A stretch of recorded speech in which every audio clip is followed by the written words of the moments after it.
Okay, so investing is where we left off in our last video. This is part 13. Again, we're on baby step number 4, investing 15% of your income or your household income in retirement. And so we were talking a little bit about, do we invest in stocks or bonds or what have you? Again, highly recommend mutual funds because they lower your risk. And so the the types of mutual funds that I invest in, I've heard others invest in. Dave Ramsey and all of his personalities recommend this mix. Is there are certain classifications of stocks. So a large cap stock is a very well established stock. Large cap are the companies like the Johnson and Johnsons, Apple, Google.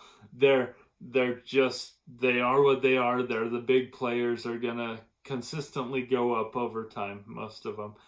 You can get a large cap mutual fund. So you want to have about 25% of your investing done in large cap mutual funds.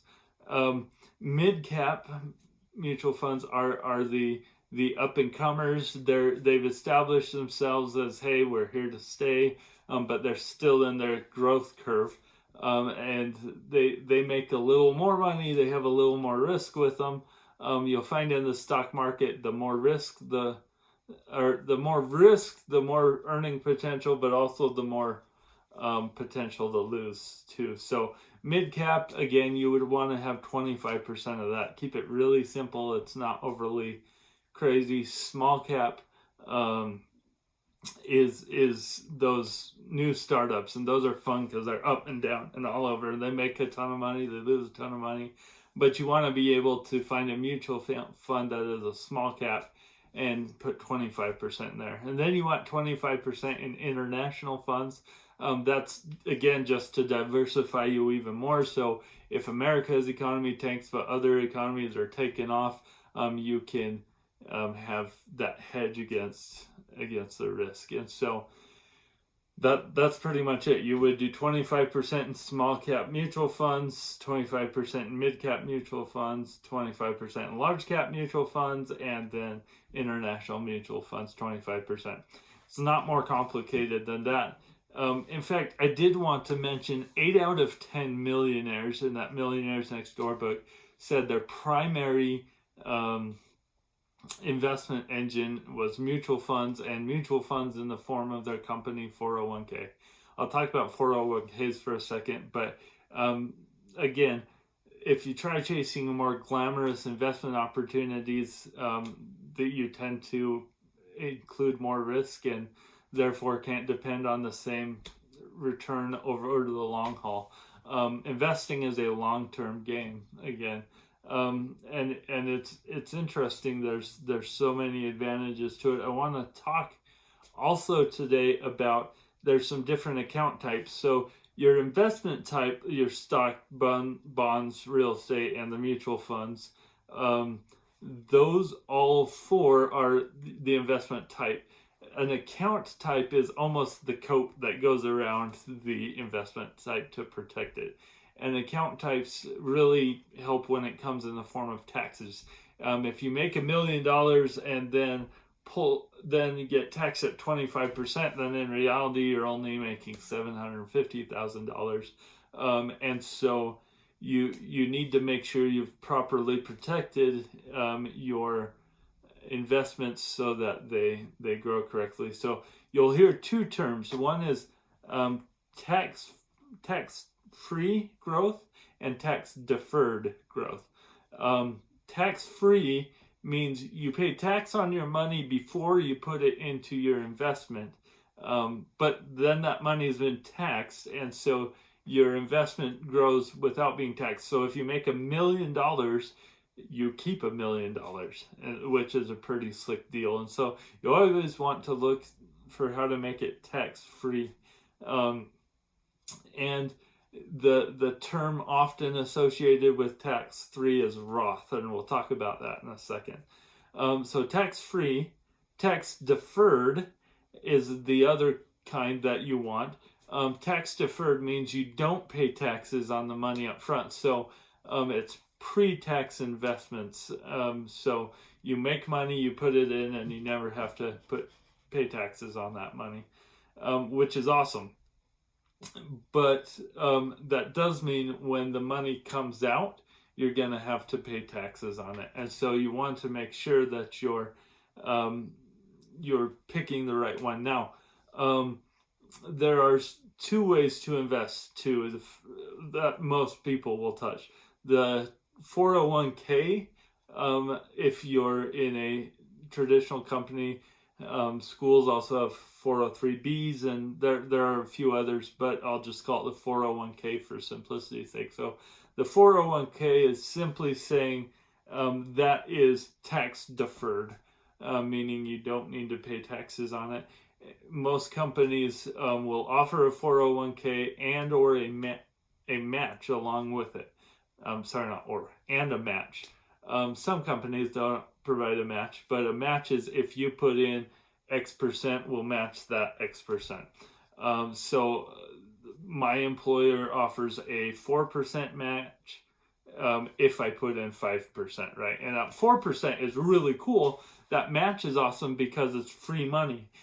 If you make $50,000 and they do a 5% match, over 30 years, that's $2 million that they've just handed to you. And so you want to take advantage of the match.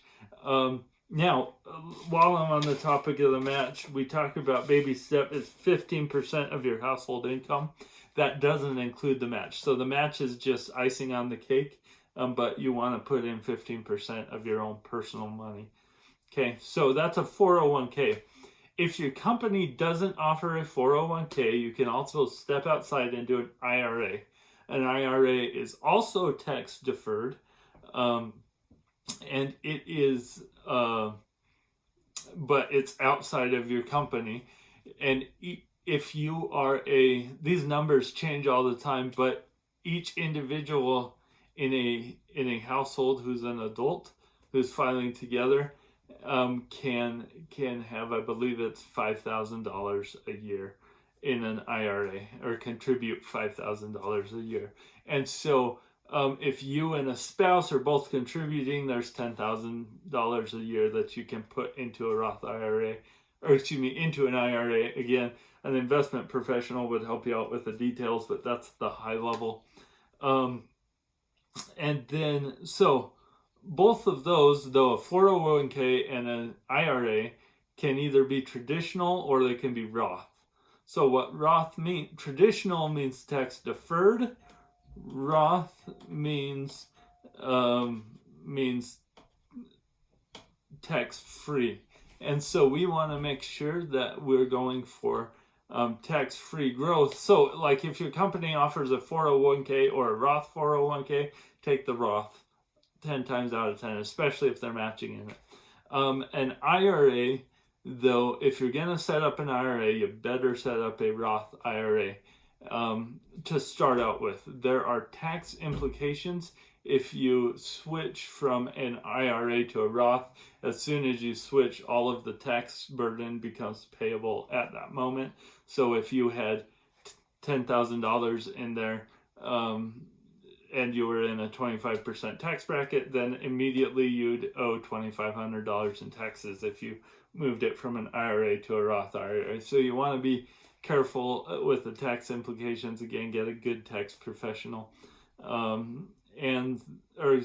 good investment professional on that. And so, but once it does that, both the Roth 401k and the Roth IRA will grow tax-free, so that you don't have to pay taxes on it. So the preferred method, as you're looking at 15% of your income, first is you want to max out the match, because free money is better than tax-free 10 times over 10. You'll make more money with free money. And so do a traditional 401k and get your match, or the equivalent there. So pay up to the match in your 15%, and then step outside and get an investment professional and do a Roth 401k for the next percentage until you max that out. Now, most people won't max out doing 15% of their income won't max out a 401k, a Roth IRA. Sorry, got to keep my acronyms straight. And so, but if you do max out your Roth 401k or Roth IRA, then you would dump back into your company 401k and finish out your investing there. So again, all of those IRAs, 401ks, you can't touch them until you're 65 without incurring major taxes and penalties. Never borrow against your 401k. There are taxes and penalties that'll just wipe you out and destroy your financial plan. So again, 8 out of 10 millionaires said they used their company 401k as their primary investing option. It's not glamorous. That again, the millionaires don't borrow against it. They just set the money aside and forget about it. And that done over 30, 40 years turns into millions of dollars. And so just be conscious and cognizant of that. So yeah, that's baby step 4 is you get investing 15% of your income. So again, get $1,000 put aside.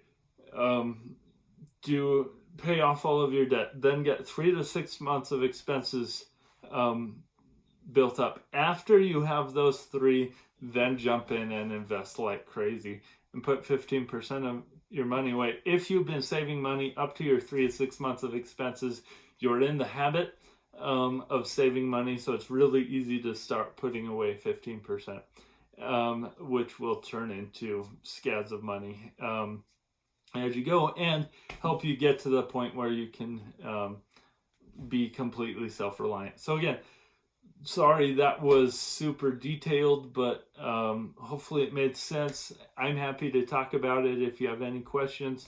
Again, look for a good investment professional, but you do need to educate yourself on this because ultimately an investment professional will help you, but at the end of the day, the choices are yours, and so you need to have a little bit of understanding.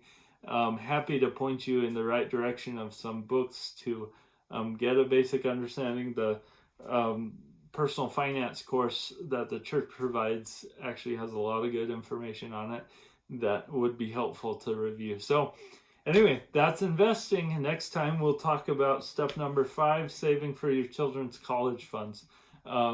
Yeah, hope you have a good day. Love you all.